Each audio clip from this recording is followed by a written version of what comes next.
एक बार शादी के बाद पहली बार मैके आई बेटी जब वापस ससुराल जाने लगी तो माँ बाप ने उसे बहुत से तोहफे तोवाइफ दिए, जिसमें बाप ने बेटी को एक अगरबत्ती का पैकेट भी दिया और उससे कहा कि बेटी तुम जब भी नमाज पढ़ो या दुआ करो तो इस अगरबत्ती को जरूर जला लेना।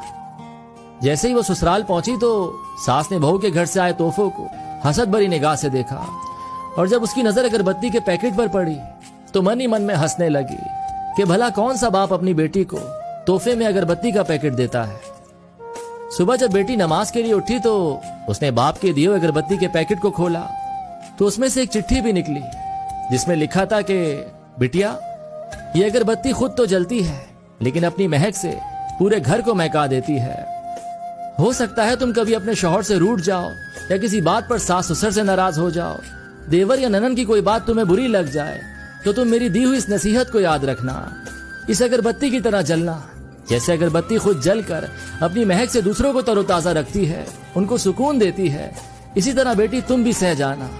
अपने ससुराल को महका समझकर अपने अच्छे रवैये और खुश इखलाकी से उनके घर के सुकून की वजह बन जाना। ये पढ़कर बेटी फूट फूट कर रोने लगी तो उसका शौहर और सास ससुर भी वहां पहुंच गए और पूछने लगे कि क्या हुआ। तो बहू ने वो चिट्ठी अपने शौहर को दे दी। जब शौहर ने चिट्ठी को पढ़ा तो सबकी आंखों में आंसू आ गए। सास ने अपनी बहू को गले से लगा लिया और अपने बेटे से कहा कि इस चिट्ठी को फ्रेम करा लाओ, ये चिट्ठी किसी बाप का अपनी बेटी को दिया हुआ अनमोल तोहफा है।